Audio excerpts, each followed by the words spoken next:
학생을 위한 11조 7천억 원 규모의 추경안이 국회 통과를 눈앞에 두고 있습니다.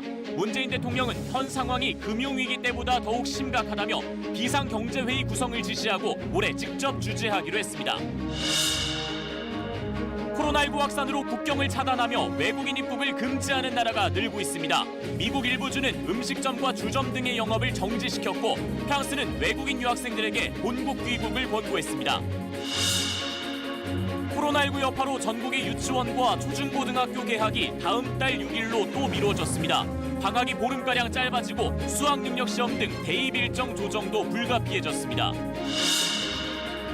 정부가 유럽과 아시아 일부 지역에 적용하던 특별 입국 절차를 올해부터 모든 입국자에게 적용하기로 했습니다.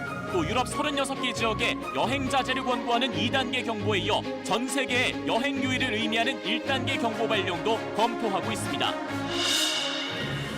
20대 국회의 공약 이행률이 46%에 불과한 것으로 나타났습니다. 발의와 폐기를 반복하면서 법안 처리로 이어지지 못한 건데 어떤 정당이 무슨 공약을 했는지 알 수 없는 경우도 많습니다.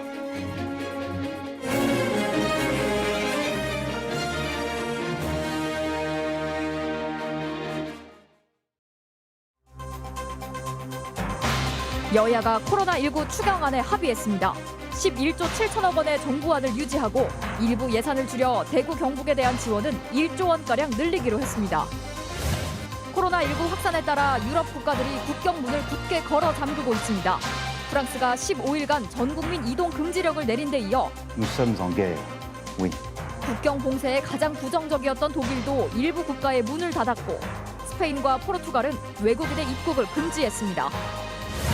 코로나19 확진 환자가 집단 발생한 은혜의 강 교회에서 교인들 입에 분무기로 소금물을 뿌린 여성은 이 교회 목사의 부인인 것으로 드러났습니다.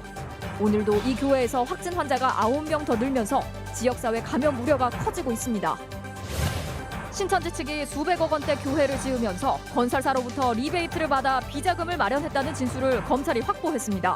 이 과정에 신도들의 계좌가 이용됐습니다. 통장 안 들어서 목도장 하나 파고 비밀번호 만들라고 제출해라 그래.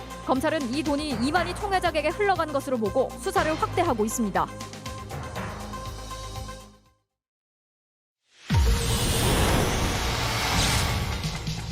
오늘 하루 유가증권 시장에서 외국인 투자자들이 1조 원 넘게 순매도했습니다. 원달러 환율은 10년 만에 최고 수준인 1,240원대로 급등했습니다. 서울 강남 부동산 시장에서 한두 달 전보다 최대 5억 원 넘게 떨어진 급매물 거래가 나타나기 시작했습니다. 세금 부담을 느낀 다주택자들이 먼저 집을 내놓고 있는데 코로나19로 경기가 더 하락할 경우 집값은 더 떨어질 수도 있습니다. 전국의 유치원과 초중고등학교 개학이 다음 달 6일로 추가 연기됐습니다. 수능 일정은 고교 개학이 더 연기될 경우를 고려해 여러 방안을 검토한 뒤 다음 달 개학 시점에 맞춰 발표하기로 했습니다.